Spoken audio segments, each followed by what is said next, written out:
Good morning, good afternoon, wherever you are. Thanks for joining us and the Shure team, where we discuss workflow webinar series for the month of May. Today, myself, Jen Liang Shavu, and Jason Waffle from the market development team will be hosting this session. We are going to talk a little bit about the workflow of wireless Workbench, and I'm excited about this myself, especially because we have a nice collection from not only the live sound market, but also the location sound and episodic television recording as well. So we compare and contrast workflows and so forth. A little of about housekeeping. We, of course, have everybody muted for the webinar, but if you do have a question that you'd like to ask anybody on the panel here, please put it into the questions, and we'll try to get to those as we move along.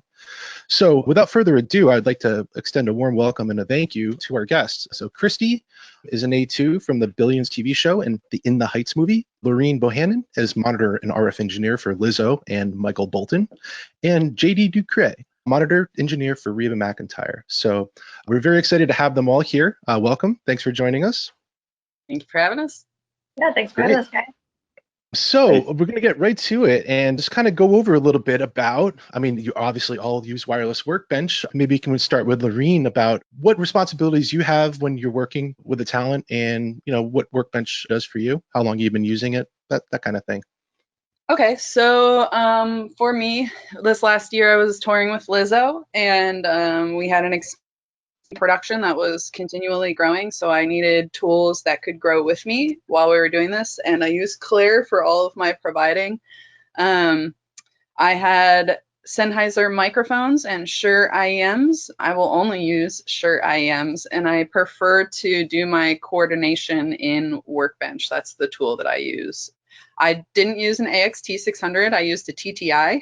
So I did all my scanning in the TTI 2, and then I would import the scans into Workbench. I don't know, there's a lot of people out there that aren't necessarily familiar with TTI, but if you've ever done it, one of the things you have to do for TTI, you can't just import the scan directly into Workbench.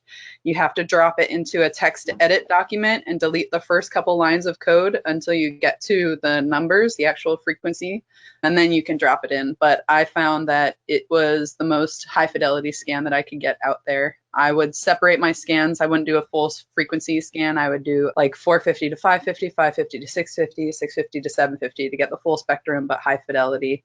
My responsibilities with Lizzo this last year, I didn't have a tech at all this year, so anything on stage was my responsibility. Power, wiring, monitors, microphones, setting up my stage, coordinating wireless, tuning, and time aligning my side fills and wedges. These are all things I had to do in my day. Workbench and coordinating my wireless would be later in my day because I would wait for lighting and all of that to get set up so I could properly line my antennas and things like that. I did probably about 180 to 220, like I'm not sure, coordinations this year on my own. And I had maybe 5 or 6 shows where I had drops with wireless, but other than that, honestly, my coordinations were tight. And my monitoring, I didn't do a lot of monitoring, obviously, because I was mixing. You can't do both. But I did use Workbench to monitor. I would keep up my show link and keep an eye on things. And I also did all my coordination for Sennheiser in Workbench because I just preferred to have all of my devices in one area and not have to work between different systems to coordinate. I just wanted to do it in one. And once we got the profiles right for it in Workbench, which I really appreciate the ability to create a profile for an item, it was smooth sailing for me. So. Oh, that's awesome. Thanks for sharing. The TTI, I remember that was like my first spectrum analyzer that I had. I had the one with like the Palm Pilot and such, and you had to like export the data. So it's interesting to share your workflow with that. It's really cool. Christy, you're from the TV and episodic type of location sound recording, so movies and film and scoring. Can you maybe tell us a little bit about how you use Workbench and what you use it for, basically? Sure. We're very location heavy in TV and film, as I'm sure most people know. We don't live in a stage all the time. So the RF environment is constantly changing, especially in New York. We're just very crowded now. Definitely not so much as like we were talking about LA or Vegas, but New York is getting more and more crowded. And especially during certain times of day, you've got rush hour over by the George Washington Bridge. I feel personally like Union Square is terrible no matter what time of day you're there. So I love to look at my sides first thing in the morning, or whenever call is, and see how many people I'm going to be wiring up for the day, and we plug that into the inventory, and then we scan our environment. And we have 600. We also have the spectrum analyzer, or the spectrum manager, and we just sit there, and that with the show link has just been a complete game changer and a lifesaver for us. We've had multiple times where there's a whole bunch of units going on, where in the movies there's a second unit, or TV there's a tandem unit, and they'll show up as we're packing up, and the wireless will just overlap. And when you're using Shure, everything takes care of itself, and it's just kind of a self-driving car, which has really, really saved the day so many times. It's been awesome. Using ShowLink, the AXT600 Spectrum Manager, kind of self-automatic, changing of frequencies and during interference events. That's wonderful.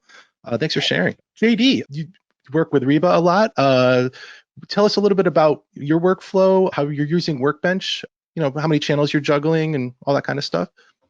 Hi, everyone. Sorry for the video glitchiness. Well, I have a large channel count, Accent Digital and PSM, for Reba and Brooks and Dunn when we do our residency in Vegas. But on our one-offs, I can carve off some of the equipment obviously needed. I use Workbench to scan, coordinate, monitor, basically update firmware, take care of my daily needs. In the mornings, I usually am the RF guy, and then deploy frequencies, and then just deal with it and monitor throughout the show while I'm mixing the show. It's been very, very helpful, long-time user, and I've been enjoying all the features that have been coming in and being improvements along the way. That's great. As you mentioned the new stuff, we just dropped the latest version of Workbench about a week ago, and we've added some new features with that. And JD, I think you're already starting to use some of those new features that we just added, right? Yeah. I use some extra inputs, connectivity with the show with the frequency coordination overviews, band overlays, and then I like messing with the new scan sources. Since we've been down, I haven't really been out doing any shows or had a chance to do any scans, but I have been doing some offline testing with importing some old previous scans, working through different workflows and scenarios in that regard. That's great. So when you're doing your scans, JD, in your world, what are you using device-wise in order to get that information into Workbench? Well, on fly dates, I'll use one of my AD receivers and then import the scan that way. But on regular touring shows or the residency, I'll use an AXT600 Spectrum Manager. Cool. How about I just kind of an open question out there. Is there like a feature in Workbench that you guys use that you absolutely just can't live without? That it would be like it's like you're finding yourself using it all the time. It does so many different things, but we're just curious about one specific feature that you like a lot. I really enjoy your database. That is key for me, traveling and doing scans in cities across the country. You guys have a huge database built within Workbench that gives you the exclusions, tells you where the TV channels are, all of the things that you need to know, and that's something that's really important for me. Also, how much you can make your scan unique, many frequencies, robust, standard, exclusion groups. Like there's just so much you can do in Workbench that make it such a tool for RF engineers. Like honestly, the whole thing, all of Workbench, and I know there are other platforms, I'm not familiar with them. Workbench is the thing I can't live without in a day when I'm doing a show. That's awesome. The whole thing. It's really hard to pinpoint just one thing. I feel like, I've only been using it for about a year now, but there's just so many different pieces and parts when you're trying to coordinate, your headsets and your public lines and, the boom up and the utility lines. And then you have how many different talent, a show can go anywhere from like, you have 6 actors in a scene to all of a sudden you've got a huge 12-actor scene for our for our intents is just like the trading floor is just, there's always so many people, and I can't imagine having to coordinate that on top of just doing the headsets and everything that has to go out. And then, God forbid there's a BTS guy that comes in and he wants to have 2 channels, and it's so nice that all I have to do is add that to my inventory. If I want to do another scam, that's great, I can do that. Or I can just, see where he fits into the mix all of a sudden, and I can assign it to him, and it's great. There's no issues, there's no steppage, no overlaps. It's amazing. Cool. How about you, JD? Well, I use the monitoring tab during the show when I'm having a mix. I like to blow up the size of the displays, and I can see them from a distance. I can park it off to the side of my console, so it kind of takes any stress off of me on that. I also use a little known, well, not little, it's a well known, but for me, the equipment profiles when I'm doing research on gear. I can look up the tuning bands very quickly, and step size and that such. Those are the 2 main things that I really kind of like to, work with all the time. That's great. I got a question for Christy.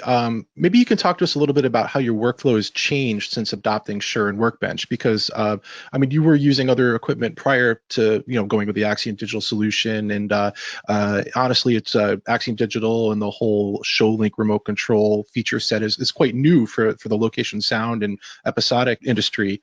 Maybe you can just give us kind of a taste of what your workflow was like prior to that, and then how you're doing now. Sure, absolutely. It seems so antiquated and kind of, I don't know, I looking back at the way I used to do shows, just from reality to even just the scripted narrative. There was a show that I was doing in North Dakota, and I had, like, at one point, 12 different talkers. It was a reality style show. It was like a scripted reality show.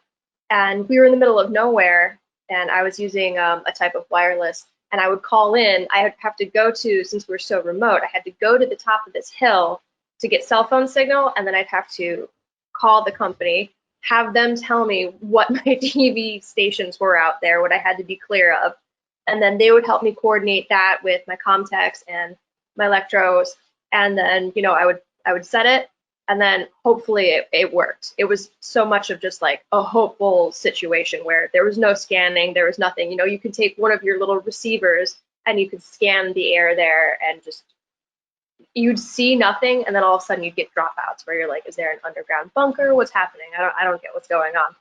Whereas, now I can go to some super crowded place in New York. We do the scans, we have our show link, everything is set up where we have 2 or 3, depending on how many different actors we have going, we'll have like 2 or 3 different backups. And if somebody gets stomped on, it's amazing. The switch, you can't hear it. You don't even know what's happening unless you're sitting there, you're looking at your racks, and all of a sudden you see your lights, or you're looking up at Wireless Workbench and it says that it had to switch because of interference or an unregistered transmitter, which is, it's very common in New York to have. Now that we have more guys hopping onto Shure, which is fantastic, but all of a sudden you're seeing more and more little warning signs where it says unregistered transmitters. What do you want to do? And I just have it so it's an automatic detection now. So it just jumps over to the next frequency. I don't even know what's happening unless I look at my screen. And if you're sitting there mixing for the scene at that point when you're rolling, sometimes you miss it entirely. And then you'll look at the end of the day and then be like, oh yeah, I see transmitters 1 and 3 and 5. They're completely different from where I set them this morning. Okay, cool. Sure beats running out to the set and grabbing that offending transmitter and changing the frequency and talking to the actor. Can I get that pack back from you and all that? So or even having the app where you take your phone to them and you're like, sorry, I need a Dweedle tone real fast, and they just look at you like, why are you being at me? Stop that. They hate being touched. So sometimes you get an actor who's very sweet and very understanding, but more often than not, you get high profile people that are just like, you set it and that's it. You don't even get to wire them so many times. You give it to their wardrobe people and you never see it again, and hope to God that, but you don't actually have to hope anymore because you have ShowLink. You can be like, oh, well, I don't like that. I'm looking at Wireless Workbench. My quality isn't quite where I want it. I would love it to be like 3 or 4. So let's go and jump to the next frequency. And I've never had to touch it again. It's awesome. So all 3 of you, or constantly moving around set to set or stage to stage or festival to festival and that kind of thing. Maybe you can take us a little bit about your pre-planning workflow where you talk about band planning, selection of gear. Loreen mentioned the online database and Workbench for the FCC data and such, and maybe just kind of talk a little bit about like what goes through your mind and how do you use Workbench to get ready for the next stop on the tour or the gig, that kind of thing. Well, my pre-planning, it's a little different in the US because the database here is really, it's pretty correct all over the United States. It's pretty up to date. Where I struggled with the database was in Germany or some of the European countries where like Munich has like 5 sections of Munich and you don't really know which one you're in, but also there's I would get printouts. I had Claire communicating with their wireless people over there, and they would send me packets for each country we would be in that would have the radio stations that were active, and a lot of them didn't match the Shure database. So I would have to talk to my production manager, and on my tour it was actually the Live Nation rep would be the person communicating with the venues for me and all of that. So I would talk to my Live Nation rep and they would get me printouts days before of the frequencies and things like that. So I was able to go in and kind of pre-build some shows before I would go in. I also, use it now. I will be incorporating an AXT 600 into my gear going forward, but the reason that I did use a TTI for my scanner for this year is because I needed the mobility. The way that our stages are and the way that Lizzo transitioned this year, we went from playing like 3,000 people in a room to doing, we were at the Houston Rodeo to 75,000 people in like 10 months. So I needed things to scale, and I needed to be able to take my scanner. We were in Houston. No, we were somewhere in Texas. I can't remember. I think it was Houston. And I was having a nightmare of RF in the actual arena. And so I kept scanning. I would walk the stage and scan. And finally I was like, I'm going to go outside and scan. So I would go and I would take scans outside and inside, and then I would put all of those scans into Workbench. I would have up to 9 scans, separate scans of the same bands in there, just all together, compiling and layering frequencies so I could truly see what was behaving. And then also for me, what's extremely helpful is in markets like New York, where you are dealing with theaters and things like that. Theaters aren't always powered up in the morning. So sometimes when you're doing sound checks in the early afternoon and stuff like that, what happens is you do a scan and it's fine, but you come back after 2 p.m. and your frequencies are toast because there's a theater close by or a TV station has turned on and are broadcasting.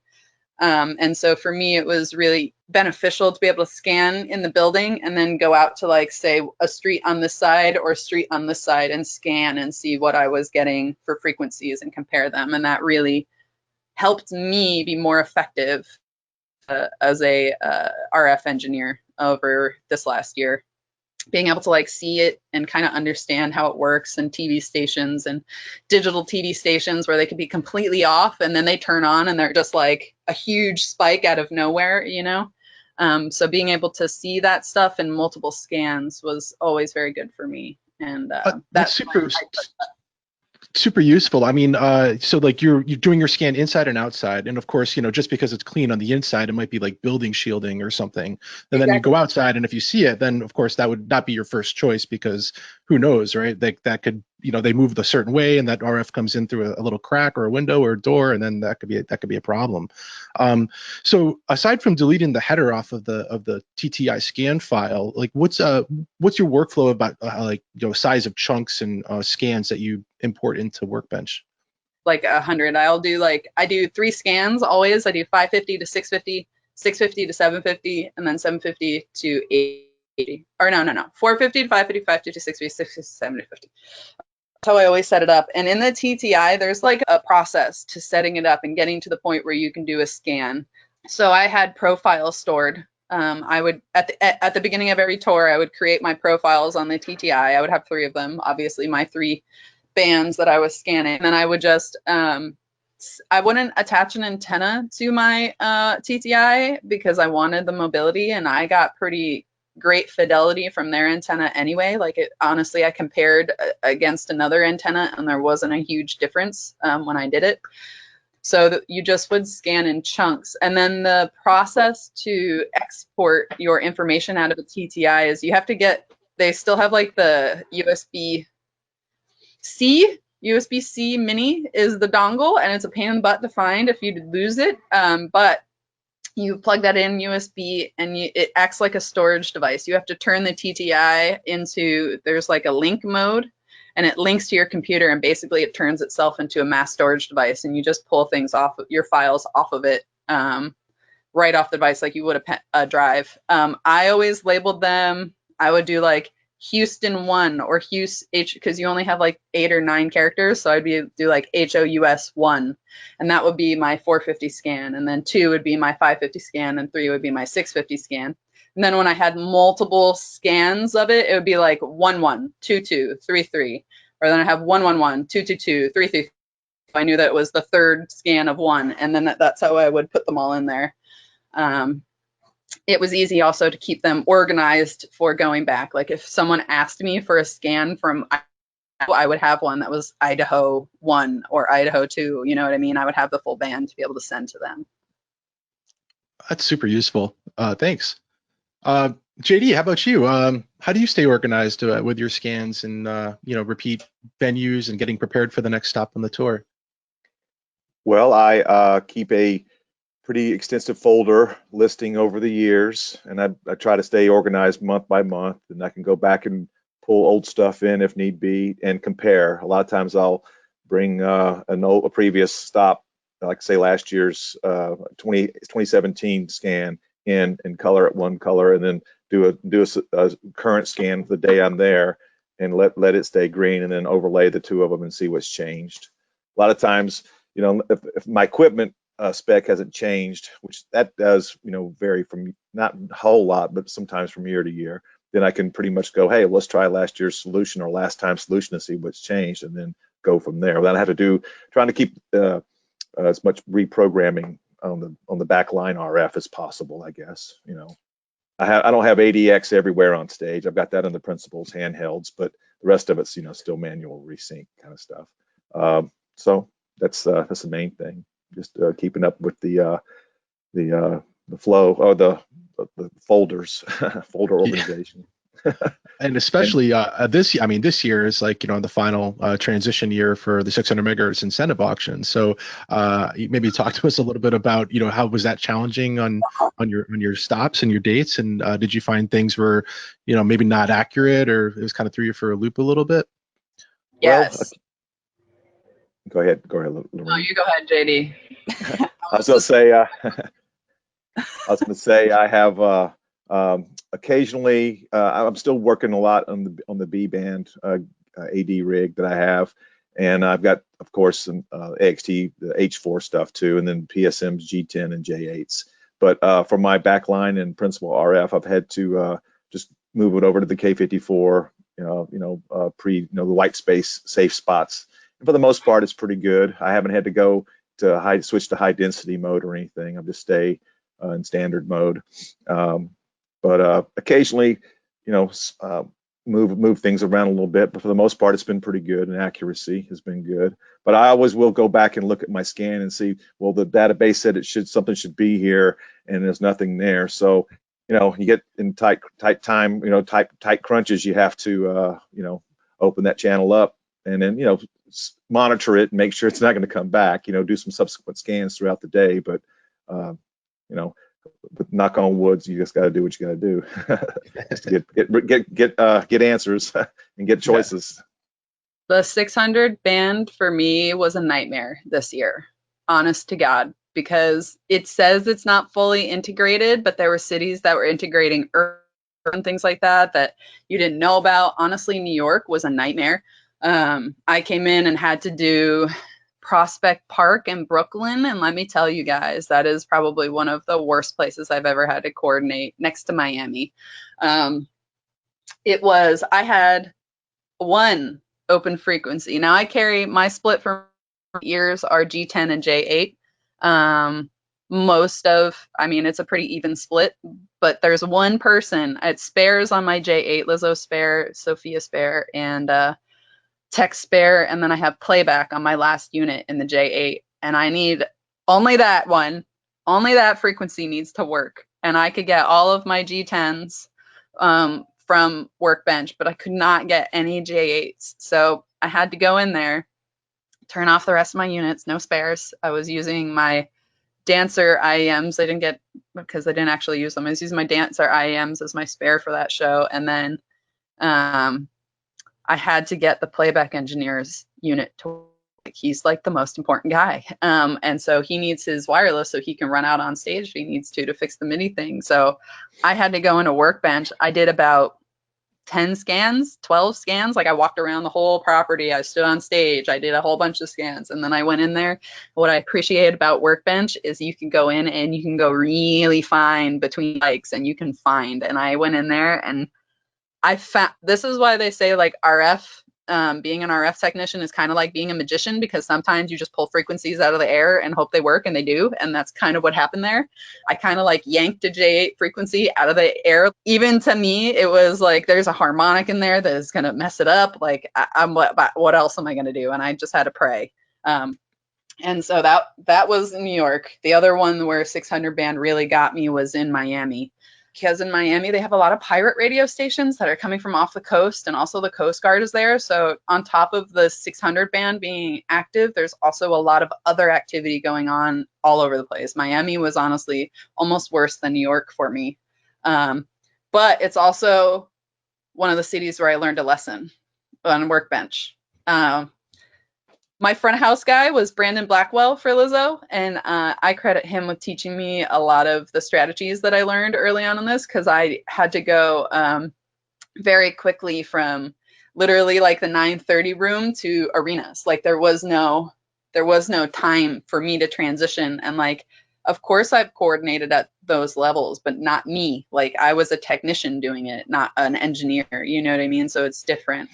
So I had to grow. So he helped me with a lot of those strategies. But we were in Miami and he was like, what is going on? I can't get anything. Nothing's on here. I was calling over to my Workbench and he goes into my inclusion and exclusions group, and I had forgot to unclick the remove previous frequencies from the last city when I had done my scan that day. And he was like, Loreen, I was about to kill you. Like, I don't know. And I was like, I love you, Brandon, but I didn't catch it fast enough. But even still, when we dropped that out, I still had to cut half my J8s out of Miami anyway. But just, it's been, the 600 band has been very difficult. Now it's pretty much going to be standard across the United States. But while it was wandering for the last year, it was pretty annoying. It was a challenge even on the Shure side of things, because it was a moving target. And as you mentioned, Loreen, it wasn't exactly the times that they said it was going to be. It was earlier in some cases. And, one day we wake up and there'd be a mass amount of, pandemonium and phone calls and what's going on, and throwing everybody for a loop. So it's been challenging. But one of the cool things that we've done with the latest Workbench is that the online frequency finder information is now more accurate than ever. So we are actually basing it off of the FCC data and are up to date. If you're connected to the internet with Workbench, it'll dial out and get those. And from what I've seen from the post-transition results, it's been pretty accurate, and that should be a big help going forward, of course. Someday we'll get to do shows again. Yeah, of course, I'm sure. Sure we will. Christy, how about yourself? I mean, being in New York and such, the 600 megahertz kind of situation. How did that go? I mean, it's a big reason why I went to Shure. I had Block 26 for, I don't know, maybe 10 years, was it? A little less than 10 years. I loved them. They were great when I got them, and the company was fantastic. I pledged my loyalty, and, towards the end of last year, before I made the switch over to Shure, there were a couple of tandem units I did over on Billions where, I don't know, I looked at the main mixer and I was like, I've got 2 Block 26s. I'm in a car rig. I hope that's going to work, because, the talent's right here and I'm right here under the seat with my mixing bag, and let's just hope this works. You should always be able to have, like, if you're that close to your talent, you shouldn't have any issues. One would think even if it's like 600, but then, if you're driving around in the car all of a sudden you go from hearing them clear as day to they're gone and you have nothing there. So that was a big, I'm on G57 plus now. I haven't had any issues. I do specifically remember 2 times that there was some refreaking between TV, and then I think there was Verizon testing or something in the neighborhood. And this is a testament to the spectrum analyzer coupled with the show length. Everything that I had that was not Shure, like my public ears that were going to Video Village, I had electrodes going to my boom op and my utility, and everything went down. Nobody could hear anything. On my end, it sounded great. It was perfect. I go through Gotham Sound. I love those guys. I can't tell you how many times I call them the panicked phone call, and Peter is there, and he's like, oh yeah, it's totally fine. Or Nick is like, okay, it's gonna be fine. Let me look. And those guys have been super supportive. But I remember specifically on Billions, Verizon was doing testing in the neighborhood, and I lost everything except my Shures because they already jumped. They already saw it, and I never heard it. And then there was a day over the summer on Heights where we kept getting these memos that were saying unregistered transmitters, what's going on? And Heights also shot the same time as West Side Story. So we were like, I wonder if they're in the neighborhood. Where are they shooting today? There was kind of like a fun rivalry between like, do they have our locations? Do we have their locations? What's going on? And, we'd text each other and they'd be like, no, we're the next country over. We're never going to see you guys. And turned out it was TV just switching over. And I remember Gotham actually sent us all a bunch of text messages, and they were like, yeah, it's okay. Our phones have been going off all day long, but are you guys okay on your end? And we're like, yeah, sure. Everything just switched over on its own. We just want to know why. It's more of like that control freaky curiosity of like, nothing sounded bad, but I still want to know why I'm getting this little message. So absolutely, yeah. Make sure it's not an error or a warning for next time or something that you should or you should even know. an operator error where it's like, am I looking at my own transmitters that are saying unregistered for some reason? What did I do here? But yeah, it's been great. Absolute. So one of the kind of the I'd say newer features in Workbench is the timeline feature. And for those that aren't familiar, Workbench has a mode or a feature that's called timeline, and you can basically start the timeline and record. And what it does is it records the performance of the RF of the system and other parameters. It doesn't record the audio, but it's a really useful tool to kind of like before your gig or your show, you just set it and forget it, let it record in the background, and everything goes great. Cool. But if something happens, you can go revisit that in the timeline and see what happened to the RF, or did the battery die, and that kind of stuff. I was curious if everyone was using timeline, or do you use it in your regular workflow? I do not. I've never used it. Okay. I track JD? all my principal mics. Let it run in the background. Like you said, if you think you took a hit or if there was some kind of issue, you can go back and review, usually after the show, because you have to react in real time. But, I like it. I like the feature. It's pretty nice. Especially with all the new gear, it's even real seamless and a very, very, a lot of information to go back and review. Yeah, we've talked about it too, and that's a good point. Like, you have to react in real time. But with that said, if we had a whole week or so of shooting on the same stage and something keeps happening and we don't know why, I could see an application for us for TV and movies where, like, if you have that information there, you can sit there and analyze it, and then you can pinpoint it. And again, just to the magic of Shure, you're never going to hear it drop out, but you still want to know why it's happening and you want it to stop happening. So you could go back through the timeline and you could just pinpoint why. And that, I feel, it could be useful. I have never been locked on a stage for 2 weeks. So I haven't had to use that yet, but I can see where there would be applications. Yeah, I think I so. feel like JD, go ahead, Loreen. I feel like JD, because he does a lot of residencies, would have a lot more information on that. For me, because I was in different cities all the time, I was recording all the audio for it. So that's what I would be listening to for my shows, for her mic. But JD does a lot of residencies with Reba, so I'm sure that's really useful for him in places like Vegas and stuff like that. I find it's easy to, like, when somebody hears something, it's easy to point the finger at the RF and just blame it on the wireless mic. Oh, it must have hiccuped. There must have been a problem with the RF or something. But with the timeline function, it's really nice because you can go back and prove that it was maybe not the RF, maybe it was the audio stream or somebody did something in that domain. So it's nice to kind of pinpoint. Speaking of JD, we were talking with JD earlier. He has quite the unique monitoring tab setup in Workbench, and I was curious if we might be able to take a look at that, and you can show everybody kind of how you set up your monitoring tab and that sort of stuff, if that's okay. Sure.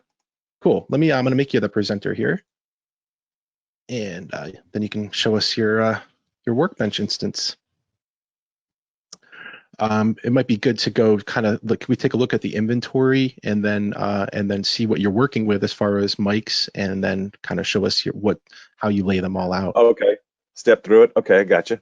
Well, normally I spend a lot of time, especially pre-show or pre-tour, working out my show, and when I'm doing my band planning and that sort of thing. Labeling is very critically important. Just want to make sure there's no mistakes on this page, because when you pull it into the frequency coordination with the coordination workbox, then don't want it to keep going back and forth. So I spend a lot of time in this area. I like to color code things. I've got Brooks and Dunn's IEMs light blue. The rest of my band is on my side. I take care of the 10-piece band in Reba, and then my counterpart takes care of Kix and Ronnie. They have wedges and side fills and ears combination on that deal. So, but Reba's always red. My PSMs from my guys, including my spares, are all dark blue. Brooks and Dunn's light blue, and then just have a couple other placeholder colors that I can spot for backline spots and/or front of house tuning mic, that sort of thing. And then color coded my chargers just for my favorite school team, LSU, purple and gold. That's nothing really there, just more of a personal preference thing. But so I spent a lot of time here, like I said. And one thing I wanted to say, if you're going to do an offline file and then walk up to a rack full of gear, which happens a lot in my workflows, I make sure I've got my device ID down pat. So the only thing I really have to do is copy the same device ID to the pieces of gear in the rack, the hardware, and then I can drop my profiles over on top of the online gear when I actually network into the rack. So that saves me a lot of time there. Now, the next tab would be frequency coordination. I input. Oh, you want me to go straight to the monitor tab or frequency? No, absolutely. No, this is great. Kind of going through each one. I see you're also naming them, not only the channel name, but you're using device ID and naming them descriptively, so you know which piece is, right? Correct. So yeah, and I'm a top to bottom, left to right kind of guy. So when I do my rack layouts, I pretend I see how I want it to look in the rack, and I ask the guys to set the gear up, rack it appropriately, and then I can drop. When we actually network to the gear, there'd be a whole nother section, like right here. There'd be my dark blue and red, and there'd be a whole nother set of transmitters that aren't colored. So I would just grab the appropriate one and drag it down. Drag and drop it in very carefully, and that names them for me. And then I usually have to recolor them just to keep my color straight. But other than that, it's straightforward for me. So yeah, as far as the frequency coordination side, I'll pull them in. And here's a new section here that just came out with a new release, the scan sources area. Whereas before we had to go to here and pick what device you wanted to scan with. Now it's a lot more intuitive, and choices right there. You can import data from previous scans. Like here's a scan here from on the here's a scan I did on the 8th, and I can go back in time and pull them back. This is our sound check rehearsal room in Nashville, and I can go back and look at the scan on the 14th. I would like to see how I like to overlay them and see what's changed. That's one of my things that I'll check out. Pull them into the coordination workspace via this section here. Let me move this out of the way. And yeah, move that out of the way. Select frequencies, pull them all in. They populate in. for me, and then you have to do a one-time walkthrough and add all your backups. This is where I'll pick add all my backups. Say AD4QB, that's me. Reba's on a K53, and I'll put an inclusion group. I just use inclusion groups for her so I can keep her in the 10 megahertz window, or actually a little wider than that, but on top of the same window that K54 works in. So I can use the frequency diversity functionality for her one stick and still keep her in the other group. That's one of the little backdoor tricks I did. And then add a couple of backups, and bam, and it changes the count. So I step through this, save the add your backups the first time on this window, and then you can go over here and add backups any other time you want to, expand, move move them around, but spend a little time in this area and get the coordination the way you like it, and then calculate it out. And usually that's a good response there. And look at the analyzation, and comes up all green, so we're good to go. So sorry, JD. So you're talking a little bit about inclusion groups. You're using it just for Reba's mic to keep it in a certain pocket or a certain area. Is that right? Well, yeah, I do. I keep her in a certain pocket, a 10 megahertz window that I want her to stay. That way, she's in the same group, nice RF group as the K54 band that I use. And then in my window here, this has kind of been a building over a number of years, but I have the groups. Let me open the page up. You can step through, and I assign them. I usually put the descriptive, whatever my start and stop points are of the range, I'll add it to the group label so I can just visually see it without having to keep reviewing my notes. But then, I have for prioritizing, I have a Reba J8, and the band in Q would be next in line as far as priority. And then B and D, I got them in the X1 band, and then same thing with my G10s, I can prioritize. And then electro block, I've got him tuning in a spot he's only on just for a little while, so when he's tuning the room, so I'll park him where you're really not supposed to be, but it's okay. And then he's not on during the show. And then my L8's the same thing. And some of these older groups, they're just holdovers from previous times. But see, like I can range, tighten up the range on my H4 so it doesn't jump in top of, get in way of the J8s. So I just kind of keep things organized that way. And also keeping your mic separate from your IEMs, that kind of workflow and such. Exactly. Perfect. So here's H4 stops, J8s. I usually have the hardest time making space for my IEMs and keeping enough backup choices. So I try to give them as much bandwidth as possible. I have a question, JD. Sure. When you coordinate, do you ever touch the exclusion threshold or peak? Over on your right side of your screen, scan peak threshold, exclusion threshold. Do you ever right here? The red negative 85 and the negative 60. Oh. Do I ever change those? Occasionally. As the different generations of Shure gear, in the old days we're using URs, and the noise floor was a lot higher on those, and just as the new gears come online, it's gotten cleaner and cleaner and cleaner. So I don't really have to move that around very often.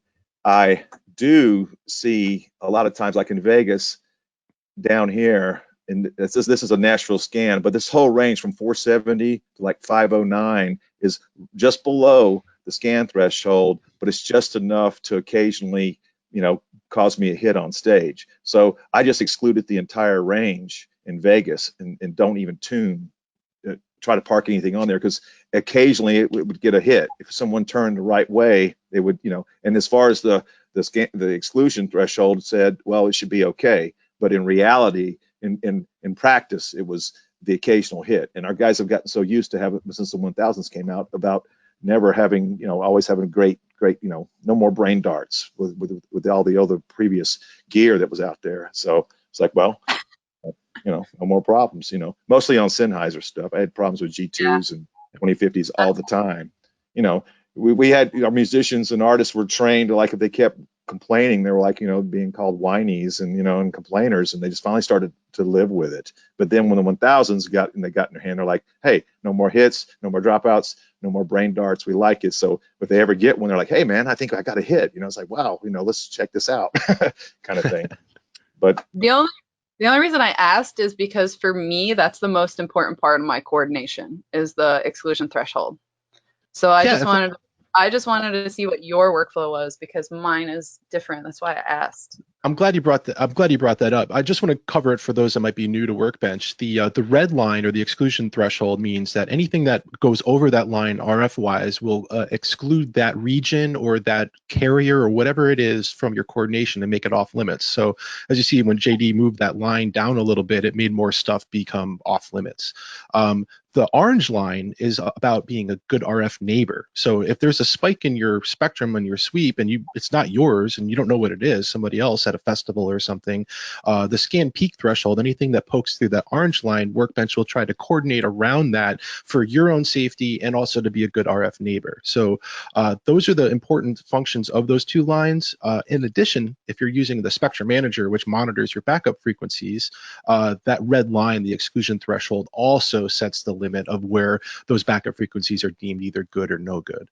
So it is kind of important. Loreen, you mentioned do you play around with that quite a bit, or you depending on the venue, do you have to move it around?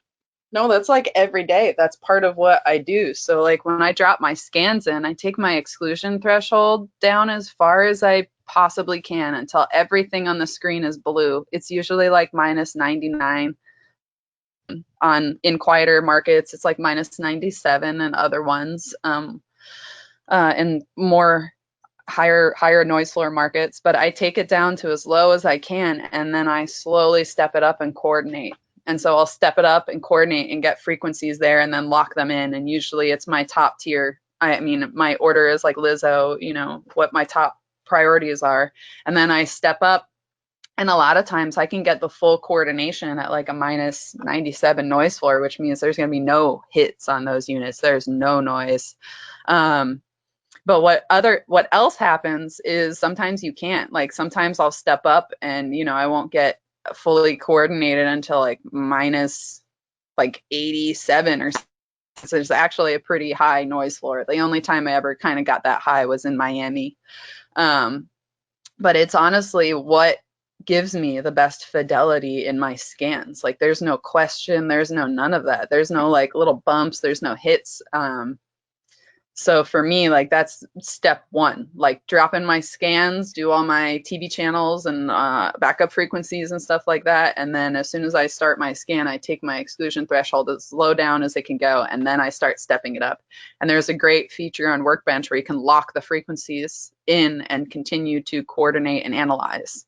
So that's what I'll do. I'll lock the band. Like if I coordinate all of my IEMs on -98, I lock them and then I continue to step up until I'm fully coordinated. And usually what I'll do is I'll prioritize, if it is a bad one, I'll prioritize the last couple of frequencies into the things I need the least. Front of house measurement mic, spare tech IEM, that type of stuff will be just get the less important frequencies. And I also appreciate that Workbench, even if it doesn't have the stars, it still prioritizes top frequencies. And I appreciate that too as well. Like when it's assigning in the units, you can see 2-star, 3-star, whatever it is you need to see with your frequencies, especially when you're dealing with a lot of them. But yeah, the exclusion threshold is truly for me what lends me to get the best scans and the best coordinations. So you're trying to go conservative as possible and then inching it up until you get what you need and then lock it in, that kind of thing. That makes total sense. It's a solid method. You get the most solid frequencies first at the lowest noise floor with the least amount of interference. So that's kind of what you want in wireless. And I agree with JD on the Shure stuff. The reason I will only use Shure in-ears is because when Sennheiser drops, it gives you like pink noise into your ears, and like I can't have that on stage because it's so loud. Like there's nothing I can do to compress it other than have compression on the actual in-ear pack. So like dropping it. I can't have that. And particularly with my group of people, with Lizzo, I don't know if anybody saw Coachella. The very first weekend that Lizzo did Coachella, we lost playback and all this stuff. Like, she was singing basically silent for most of her set. And one of the things that nobody knew had happened as well was the fact that we had time code come down the click line. After sound check, the person, like, it was fine. I checked the ears, it was all good. We checked click, but because we weren't running time code and we didn't check time code at the same time, it was a transition period for her. So it was their first lesson on production, that first Coachella.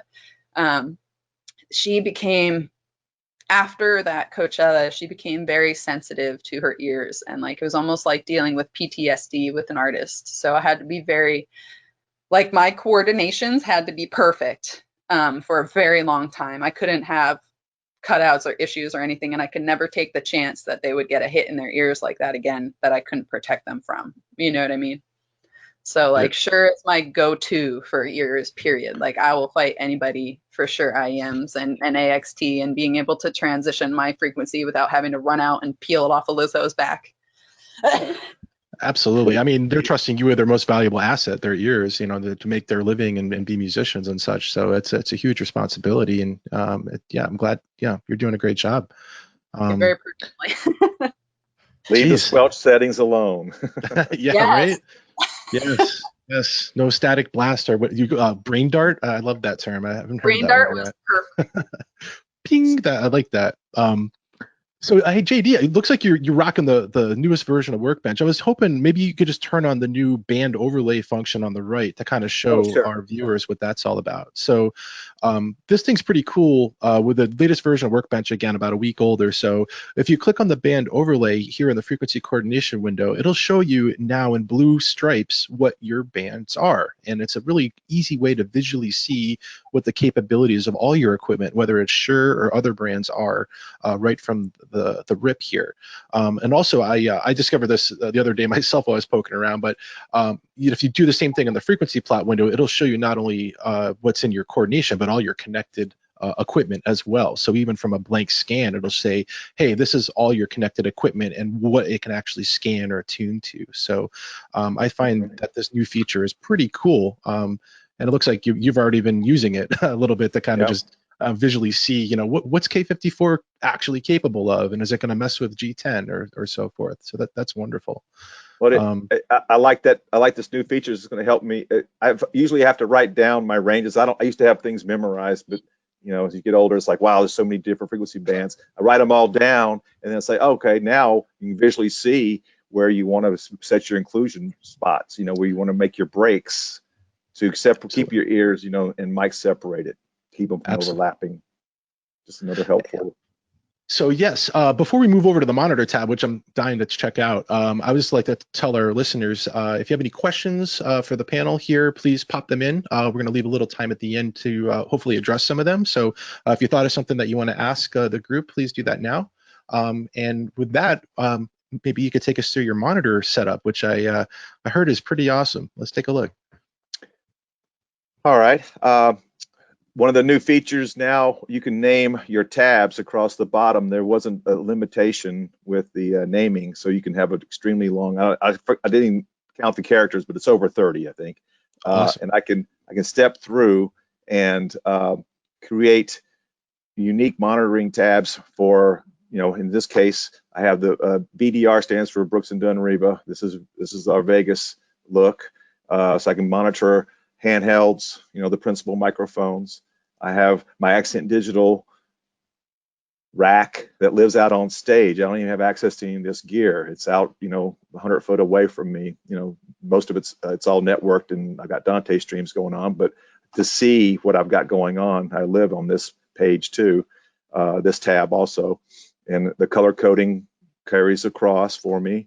And I can, this is a double wide because it's a frequency diversity, quadversity scenario going on for her microphone.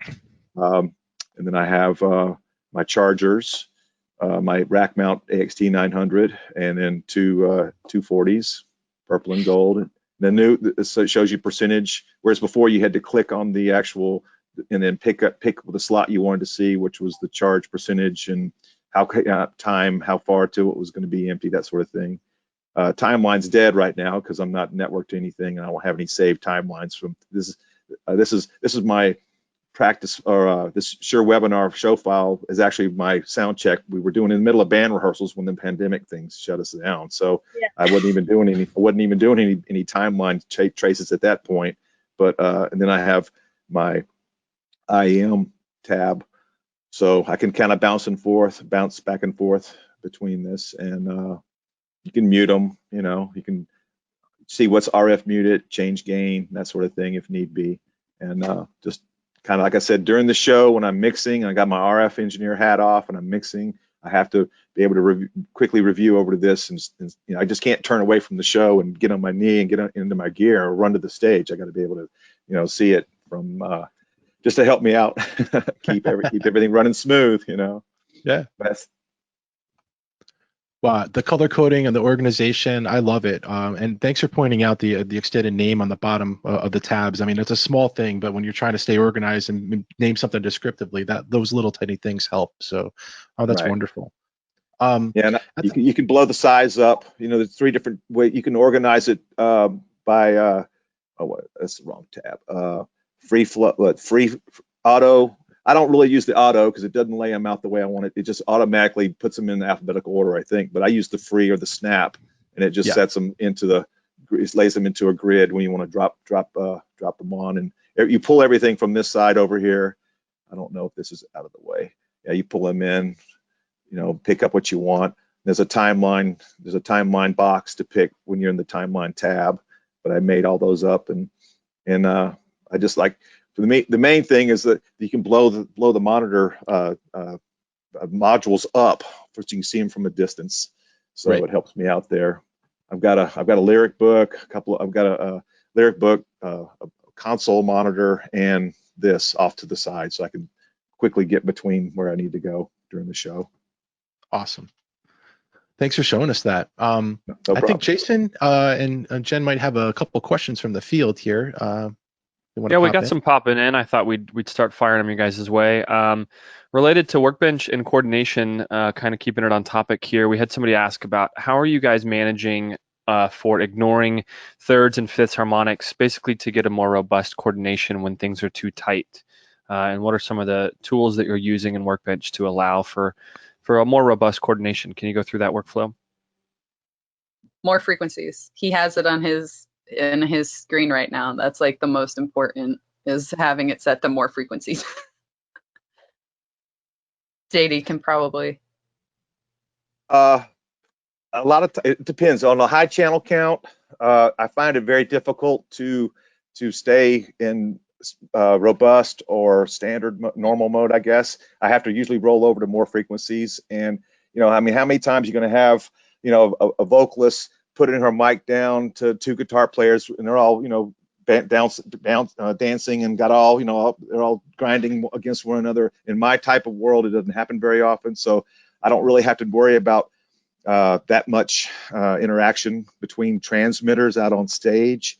But just to get solutions, and when you have high channel counts, I normally have to go over to the more frequencies scenario, and that's chosen from this part right here, robust, standard. And you can pick off what you want. You can pick a standard and then eliminate, they start showing up here when you start pulling them off. So this is where you would do it in your coordination workspace. You could, if you find yourself limited and you want to try to raise your count up, you can say, well, let's just take off 1 here and maybe leave these 2 on, this here, and then re-coordinate.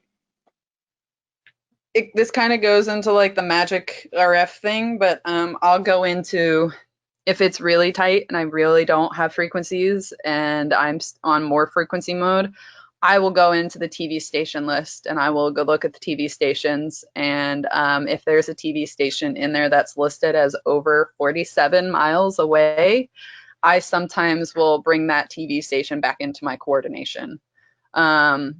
It's only in the worst pot, like I had to do it in Miami and New York, but it's only in the worst possible scenarios do I have to do that. And sometimes in Europe, because there will be TV stations that they say are active but are not actually active often.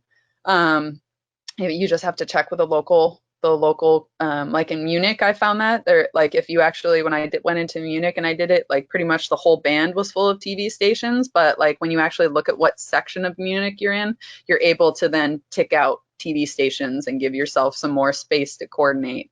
Or you could do the magic where you pull it in really, really tight on the timeline, and then you find a space next to like a TV station or right before a frequency, and you kind of pray that it works.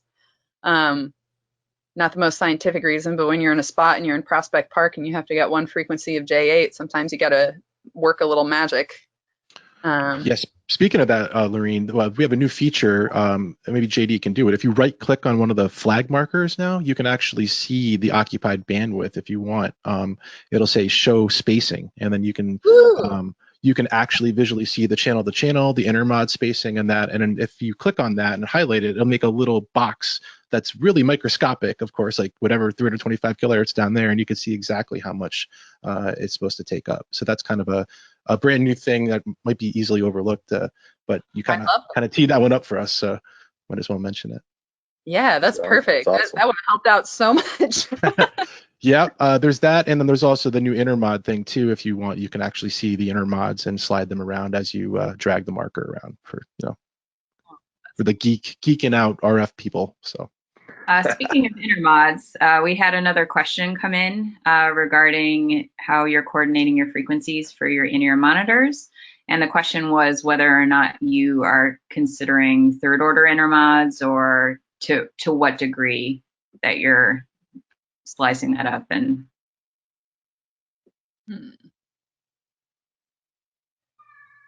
I mean, I contemplate intermods, but honestly, when I'm doing my coordination, that's not what I'm focused on. In a real live stream event where I have to get a show up and things like that, mostly I'm coordinating my ears in robust mode so they take up as much bandwidth as possible, because I want them to be the most stable as possible and for them to take up the most room. Whereas my microphones, particularly in my gig, I don't have a lot of microphones. So at the time we didn't have a band, so it was just Lizzo and her stuff. So I could do, I didn't have to worry as much about intermods between my gear. I will say that Sennheiser and Shure, their intermods don't play nice together. Like if you have a Sennheiser mic and a Shure IEM pack, like they have to be coordinated far away from each other. Otherwise, if they get close to each other, they'll cut each other out. So that's the only thing that I really dealt with.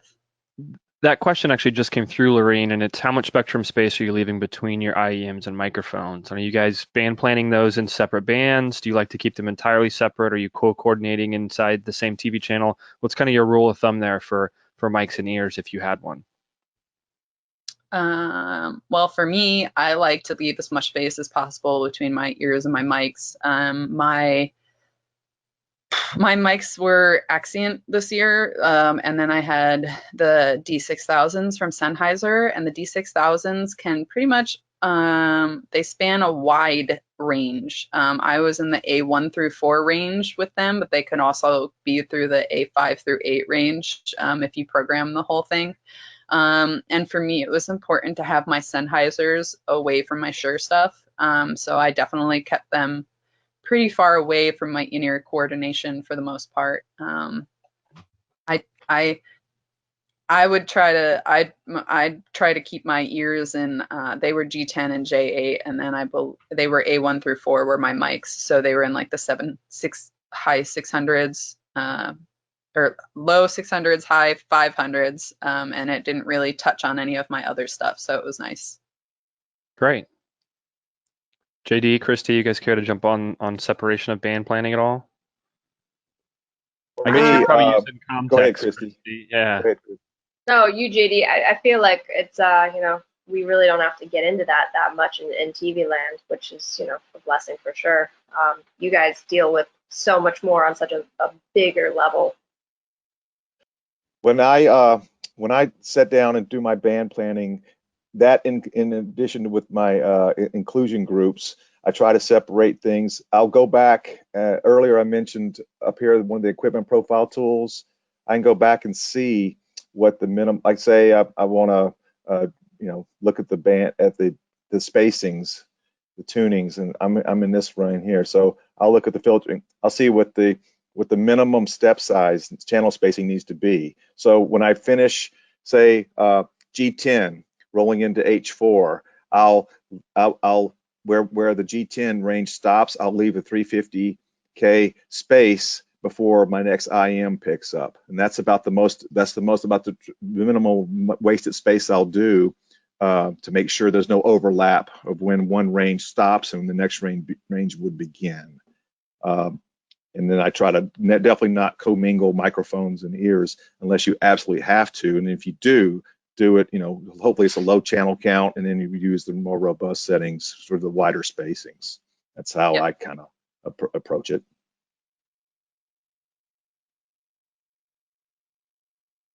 Strong. Awesome. Cool.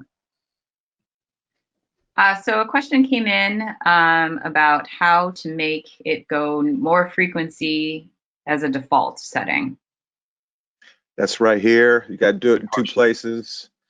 You have under preferences, you can go to coordination, coordination order, or compatibility level, and say you got some AT, you would pick it here and then save it, and it would, the next time you pull that gear into your coordination workspace, it automatically defaults it. The other spot to do it, I believe, is right here, and same thing, coordination order or compatibility level, you can change it there.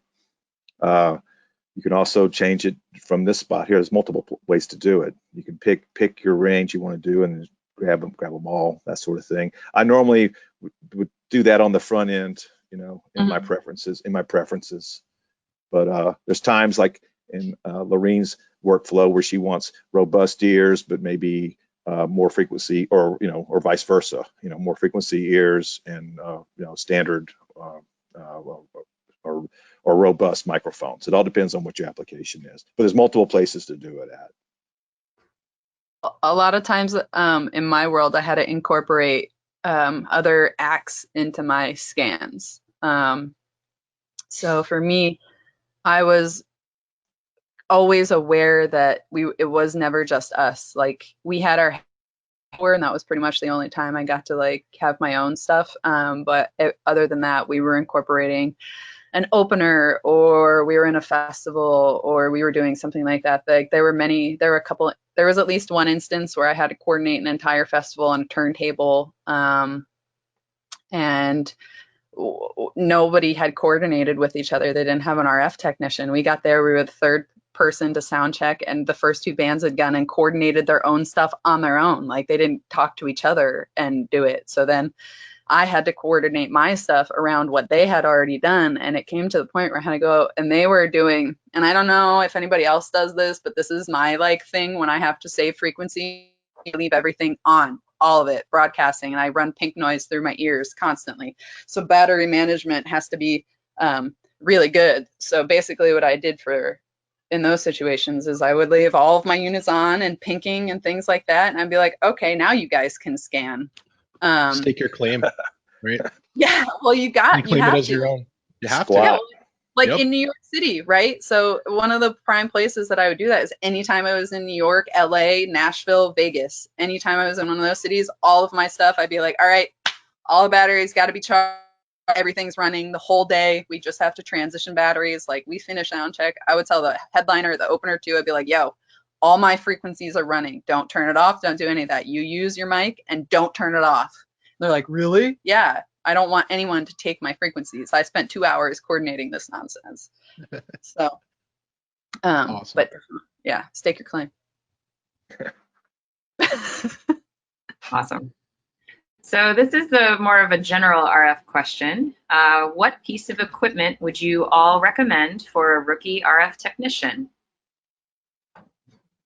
A lot of people, I guess, would say RF Explorer is a great place to start. It's a cheap, accessible scanner into the market, but what I would say is start scanning on units. Grab a grab an IEM unit and start learning how to do scans there and import it into your computer, because you can use them in Workbench just the same way that you would a TTI scan or anything like that. It's an important step to learn, because we all did that before we got to scanners. We would be taking scans from IEM units, you know what I mean? So it's also important how to learn how to handle the IEM units. I think, like, if you don't have a coordination, like being able to look at the scan on the unit and go in there and see things, you know, understanding how frequency band works. And if you don't understand what we're talking about, intermods and things like that, that is where you should start.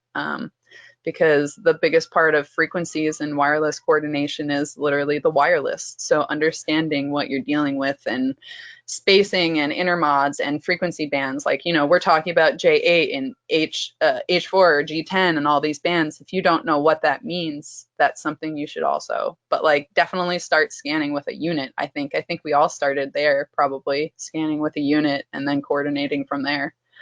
I don't know, JD's been around longer than I have, so he might have more of a beginner way. Use learn the program that we're talking about, Shure Workbench, and if you get Shure products, you can network in and use the gear like Loreen just said. You know, until you can get a scanner, a spectrum manager, or a TTI, or you know, a number of entry-level scanners. I don't know if you can import every CSV file, but even with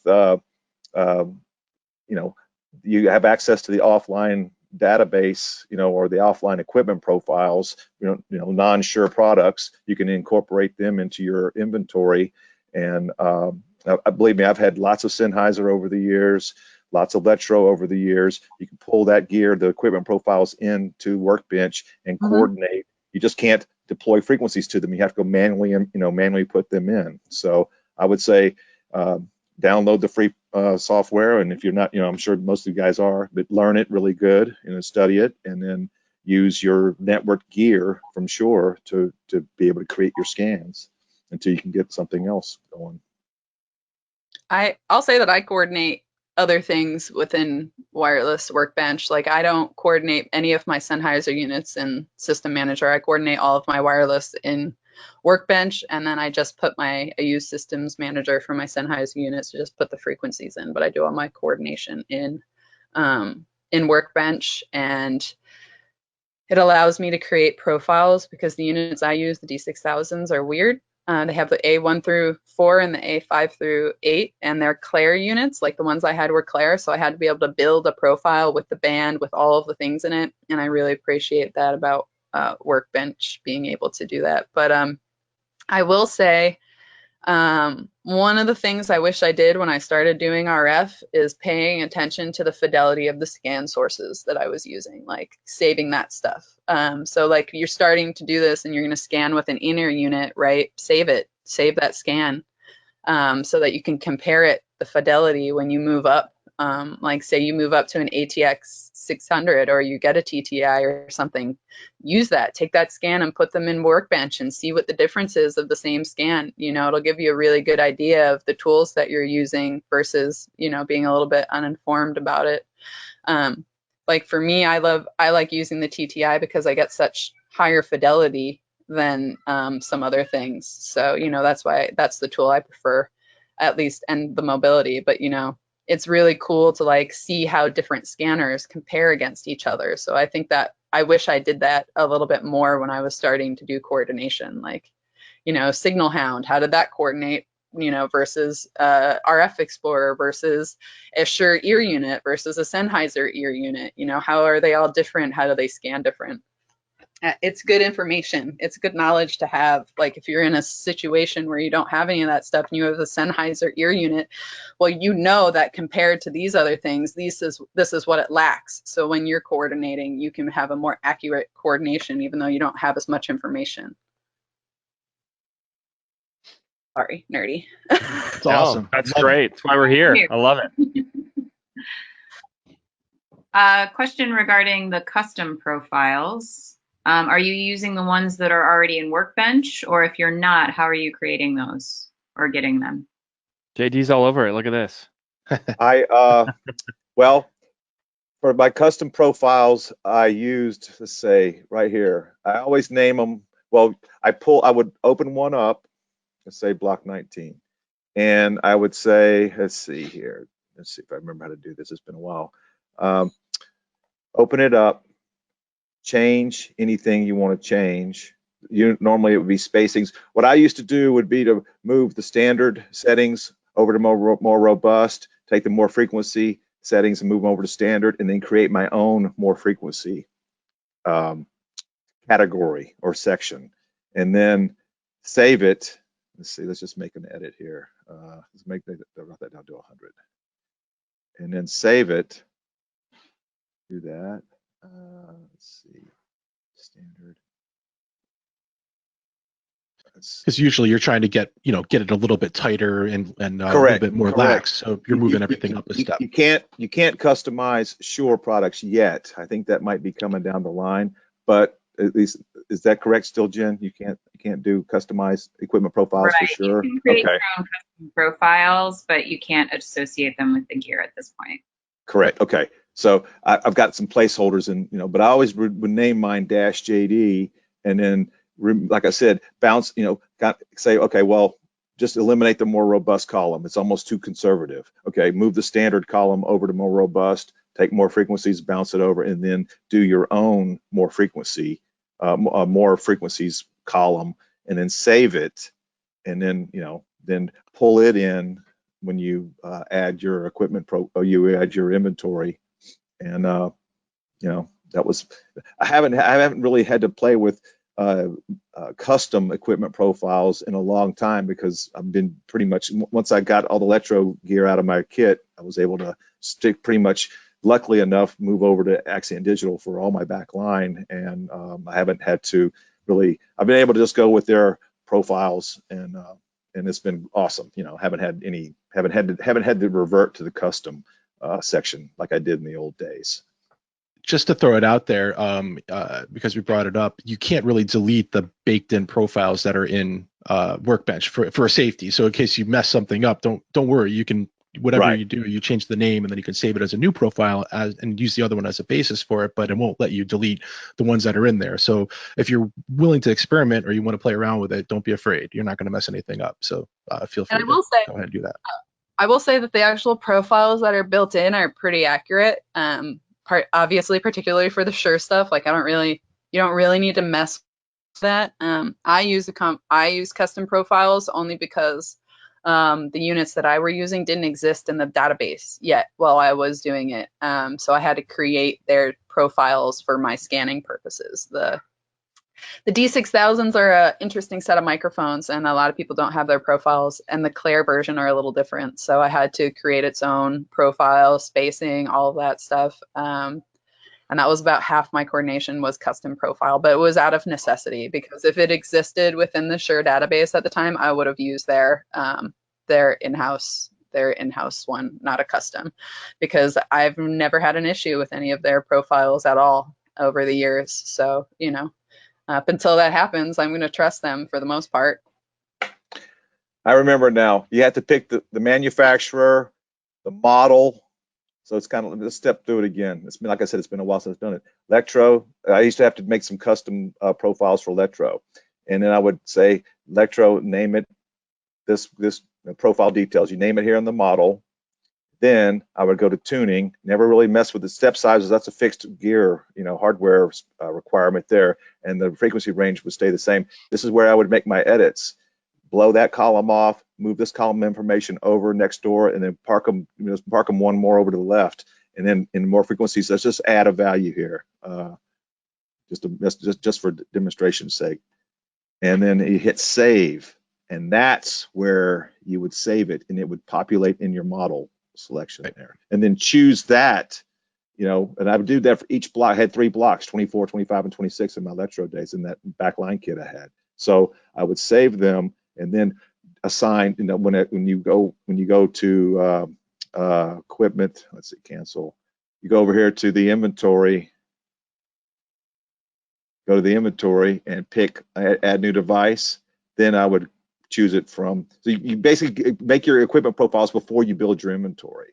and then and they stay there with you. So boom, and then pick the block, and then add the piece of gear in, and there you go. Added one active device, even though it's, I don't know how active it is.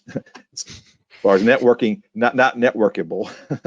So that would be unique situations. Like I said, I haven't, you can't. I mean, I even have some placeholders for when that time comes, or when the Shure comes from the old days. Let's see here. Where was that doing that at? One in my 1000s, I think. Right here. Oh, maybe it was it was back when we were using URs, actually. There we go. I believe I had them somewhere here. Where was that? Oh, there they are. AXT. See, I've got some. I got some profiles made, ready to go when that functionality happens. But at this point, they're just placeholders right now for me. I had my 400 PS 1000 and UR back in the UR days. URs I'm not really running across much anymore. And then, but that was it for custom profiles.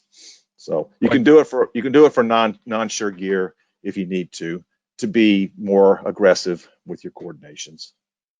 Otherwise, for Shure gear, just go into the coordinator and make it go to more frequencies and pick the harmonics you want to lose. All of them except for basic channel spacings for the most part. Yep. That is some awesome workflow. Hitting the title pretty heavy right there, JD. Thank you. Hey, we got a kind of a shift gear question a little bit here. How are you guys handling, or do you have suggestions to handle other users of wireless gear that come into your venue that may be causing interference to a lack of knowledge or a lack of proper scan, whether it be an ENG crew or another band or an opening act? What's your kind of workflow of handling that outer interference from another user nearby? I can say in my position, I immediately established myself as the person who coordinates the wireless on site. Especially if we're the headliner, you come to me before you turn anything on. My production manager knew that as well, so they would relay that message. In my situation, you had to mix on my board for the opener, so like you had to go through my gear anyway.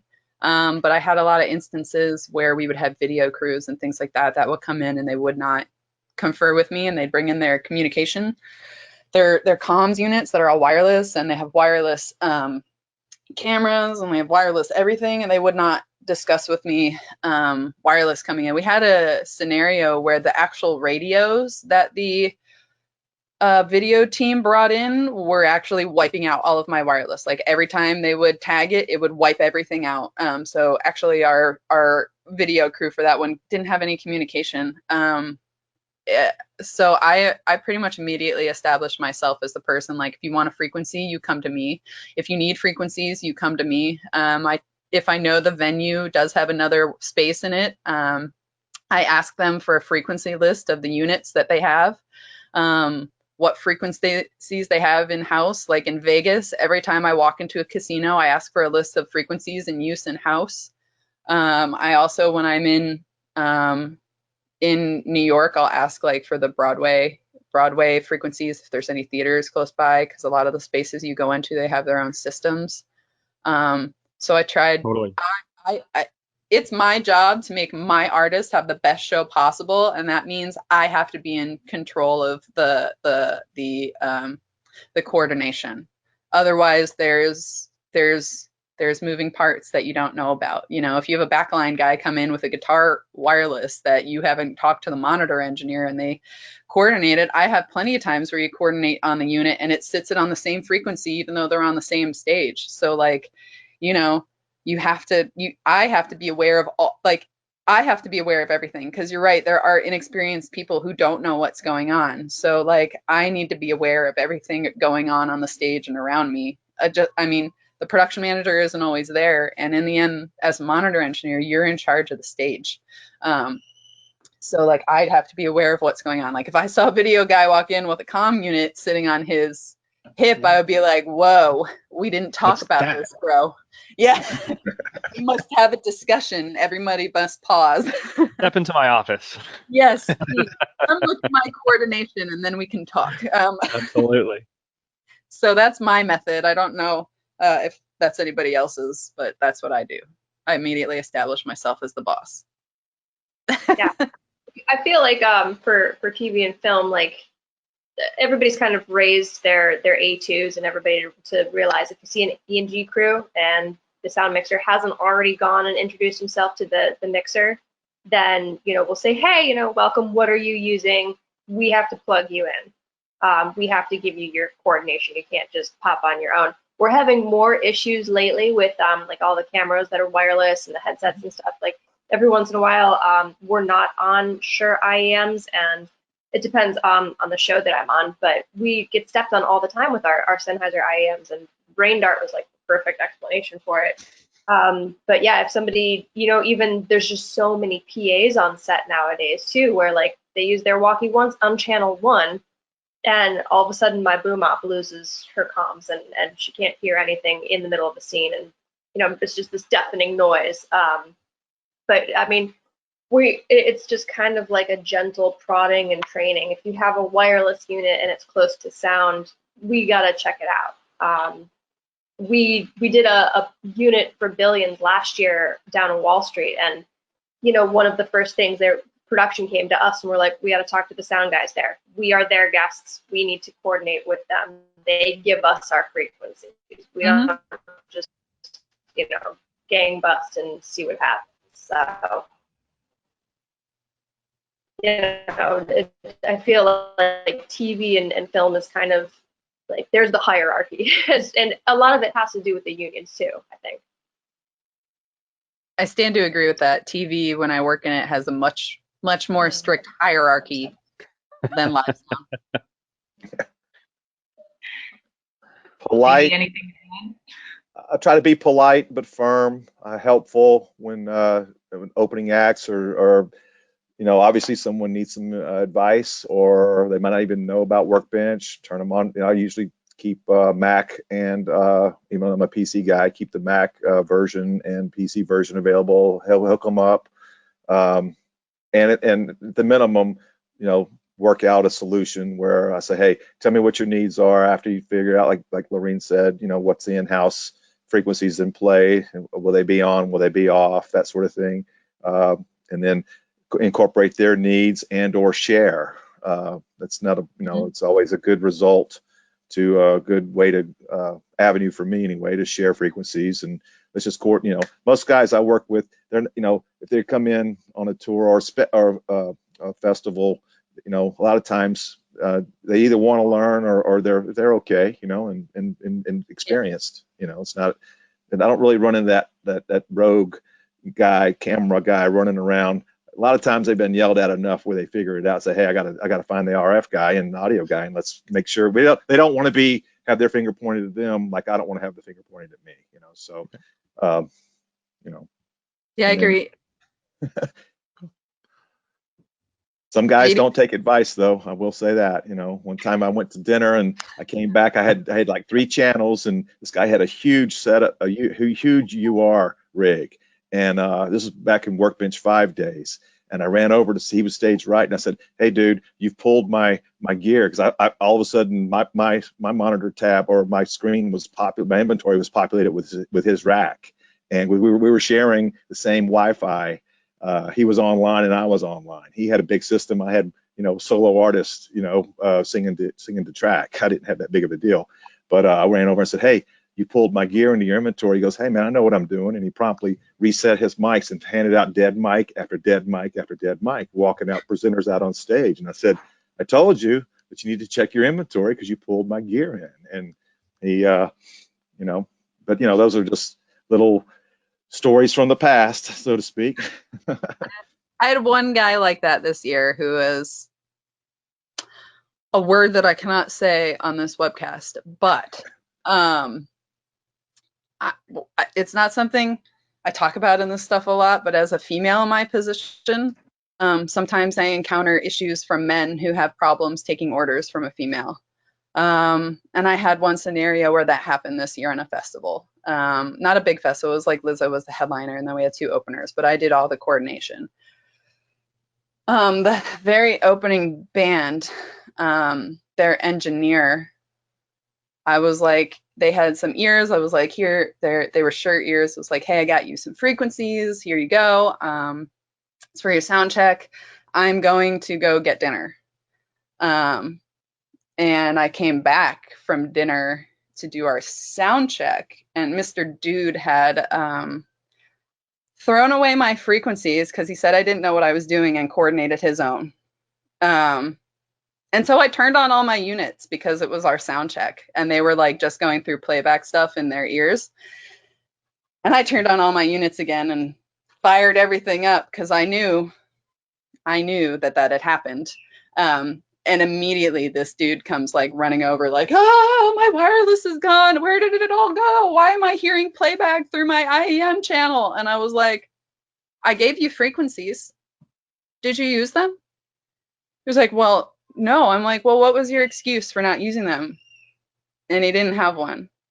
And I was like, I know what your excuse was. So if you would like your show to continue, please use my frequencies. Otherwise, I'm going to have to get my production manager involved with your production manager, and it's going to be a problem. Thank you. And I like walked away. But that happens every now and then. You just have people who don't want to hear it. And it's not just like people treating me like that. Like JD says, you just get these dudes and these people in here that are hard-headed. They think they're right.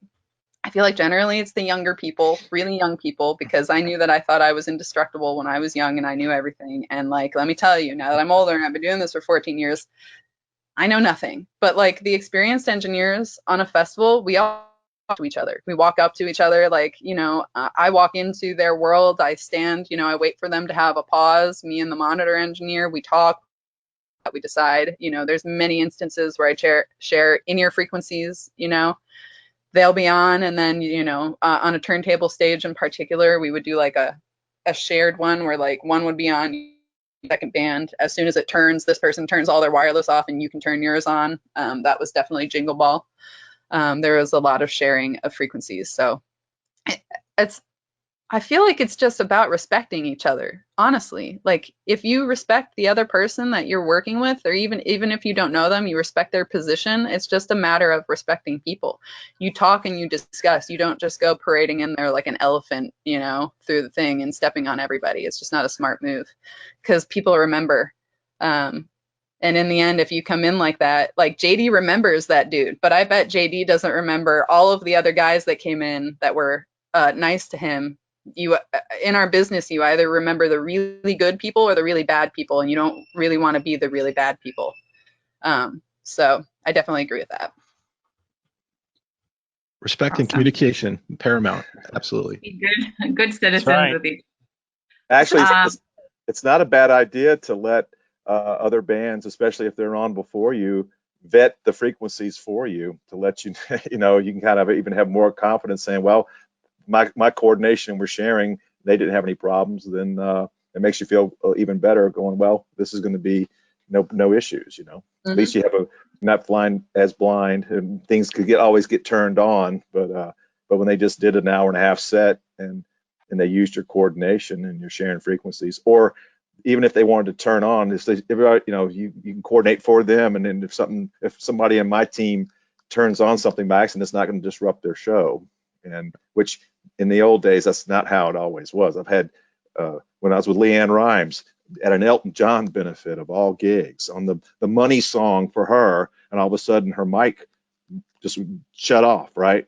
And I didn't know, you know, we got through. I had to run a spare out. Of course, it's, you know, pre-show link days, and I had to run a spare mic out. We get through the gig.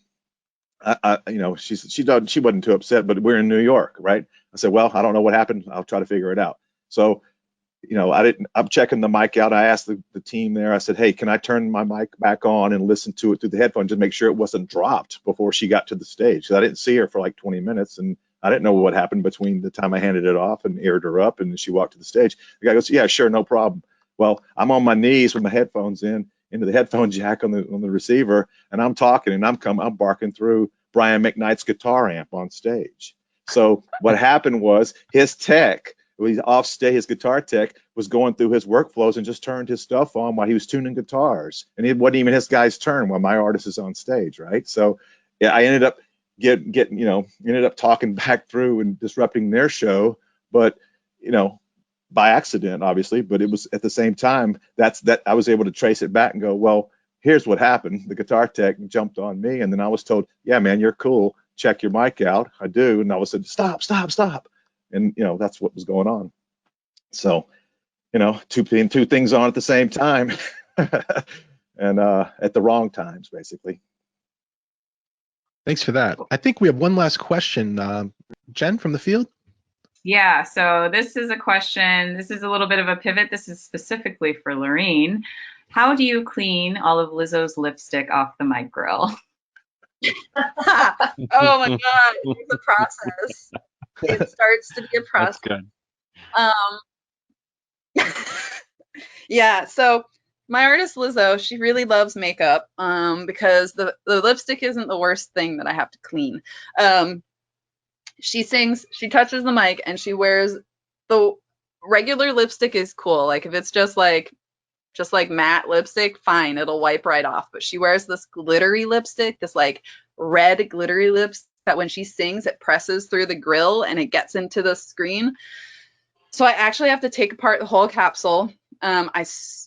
Because it's a black capsule, I cannot soak it in alcohol. It will take off the paint and make it shiny. So what I have to do is I have to like take it into a sink and rinse it out, and then I kind of like wash the actual screen itself, the grill itself. But I take the screen, the foam inside, and that I will rinse with alcohol, and it's pretty gross. I have to do it depending on her makeup every day to every other day. And the one that's actually worse to clean is the flute mic, because you guys don't actually see it. Like I mic up the flute so it's almost invisible when she does the wireless flute, but she is indeed playing live, just so we all know. Anytime Lizzo has a flute on stage, it's live, it's wireless. Her face, like the way you hold the flute and where the mic is, the little mic presses against her face a little bit, and she gets all this face makeup all over the microphone. So that little teeny capsule takes me so long to clean face makeup out of, because it'll actually make it sound different if it gets stuck in there. And I won't know. I'll be like, why is there no high end in the flute? And I'll go look at the thing. I'll be like, oh, it's all caked with face makeup. That's why. So that I use alcohol, because to dissolve that stuff, you pretty much need alcohol. Isopropyl alcohol, I only use 91% or higher, period. I don't use anything else. And sometimes for microphones, I get the wintergreen scented one, so it smells nice when you put it back to them. But I clean everything all the time. She's also a really big sweater.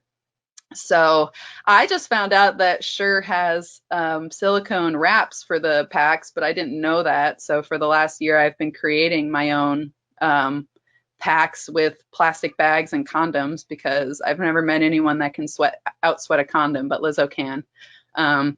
So that's the other most exciting part of that. She also somehow gets makeup on her inner pack, and I haven't figured that one out yet either. Yes, Whoa, I need that. I need it so bad, Jen. Wow, she's got one right there. That's awesome. Yeah. Well, thanks for that. Just a little housekeeping before we close. I want to thank all of our attendees for coming and taking time out of your day to geek out with us about Wireless Workbench. If you like this webinar, you're already invited to the rest of the month. So we have a webinar series called The Workflow, which this is the first of the series in May, every Friday at noon Central. Today, of course, is Wireless Workbench. We did see a couple questions come in the chat that we couldn't get to regarding networking or wireless and rechargeable. So please, if you have some time, attend those on May 8th and May 15th. We'll delve into the show link world and how the remote control works on the May 22nd. And then I think everybody's personal favorite will be a discussion about mic capsules on May 29th. That should be very exciting. Additionally, we're going to hopefully have these recorded. So if you missed some of the webinar or got in late or whatnot, please check out the Shure webinars page for more information there. And also, every Wednesday, the Shure Audio Institute also does a series of webinars, so you can get some more learning in there. And with that, I would really like to thank our guests for coming today, Loreen, JD, and Christy. Thanks for participating. We really appreciate it. It was very enlightening. I learned stuff myself. It was Absolutely. awesome. So Yeah. we could Thanks, probably guys. geek out for hours and whatnot, but you guys nailed it, and I think everybody got something out of it, and that's what we're looking for. So thank you, thanks to everybody, and we'll see you hopefully next Friday. Have a great day, everyone. Thanks, everyone. Bye. Thank you, guys.